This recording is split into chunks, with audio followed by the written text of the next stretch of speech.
Nations has declared war on conspiracy theories, describing the rise of conspiracy thinking as worrying and dangerous, and providing the public with a toolkit to pre-bunk and debunk anybody who dares to suggest that world governments are anything but completely honest, upstanding, and transparent.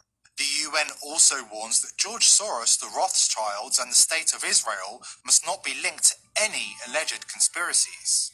The UN has teamed upstanding and transparent.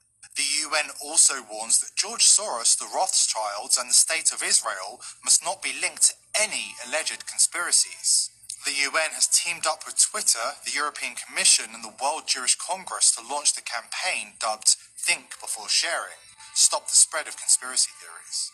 The UN wants you to know that events are not secretly manipulated behind the scenes by powerful forces with negative intent, and if you encounter anybody who thinks the global elite are conspiring to consolidate power and dictate global events, you must take action.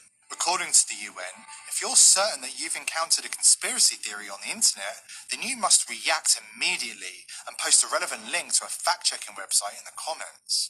Never mind the fact that fact-checkers are mostly untrained and unqualified hacks, performing fact-checks from the comfort of their bedroom in between posting far-left political content on personal blogs and getting high. The UN also provided advice for anybody who encounters a real-life conspiracy theorist in the flesh. According to the agency, you must not under any circumstances be lured into an argument with a conspiracy theorist. Any argument may be taken as proof that you are part of the conspiracy and reinforce the belief, and the conspiracy theorist will probably argue hard to defend their beliefs, the UN says. Instead, you must show empathy and avoid ridiculing them. And if you're a journalist, you must report them to social media and contact your local National Press Council or Press Ombudsman. Remarkably, hidden in the fine print, the UN admits that conspiracy theories do exist. Under the heading, "What is a real conspiracy?" the United Nations bureaucrats explain that real conspiracies, large and small, do exist. According to the UN, it's only a real conspiracy theory if it's unearthed by the mainstream media. The UN says they are more often centered on single, self-centered events, or an individual like an assassination or coup d'etat. They are unearthed by whistleblowers and the media using verifiable facts and evidence. There's just one problem with the UN's definition of a real conspiracy theory.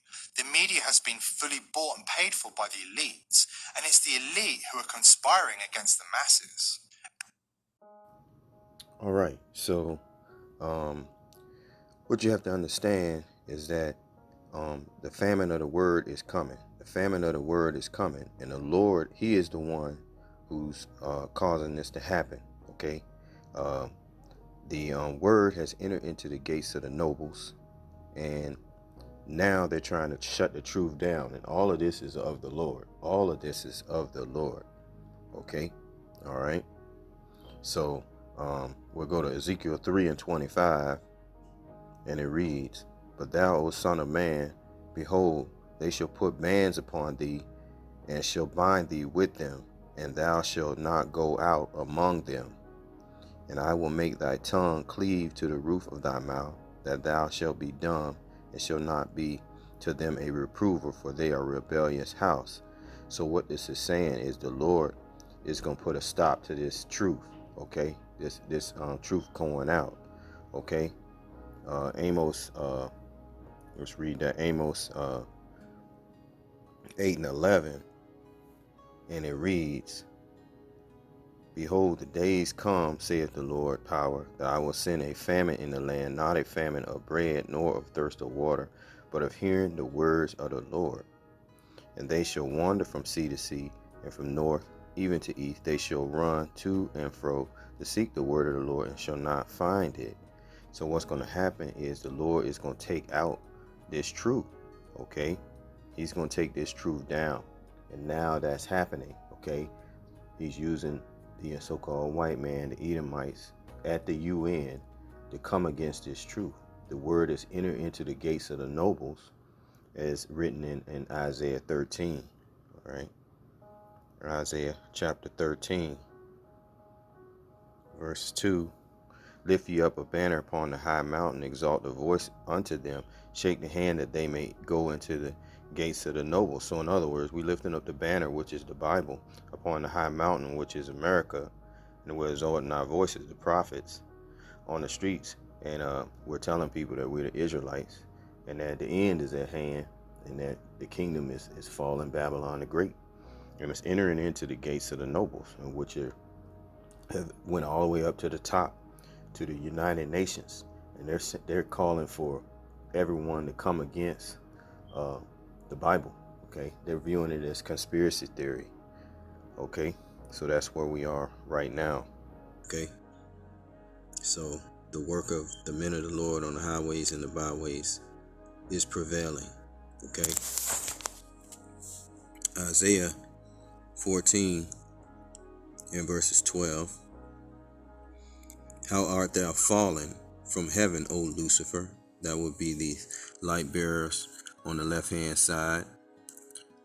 These rich elite, the Rothschilds, that's who they're trying to protect. Okay. How art thou fallen from heaven, O Lucifer, son of the morning? How art thou cut down to the ground, which didst weaken the nations? For thou hast said in thine heart, I will ascend it into heaven. I will exalt my throne above the stars. I will sit also upon the mount of the congregation in the sides of the north. I will ascend above the heights of the clouds. I will be like the Most High. Yet thou shalt be brought down to hell, to the sides of the pit.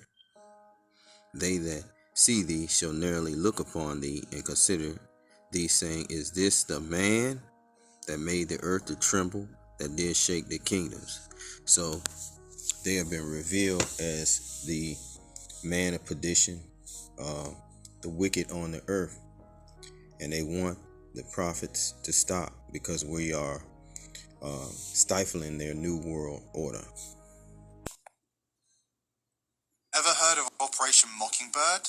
In the 1960s, you would get called a conspiracy theorist if you dared to suggest that the CIA was spying on journalists and controlling the mainstream media. In reality, this is exactly what was happening.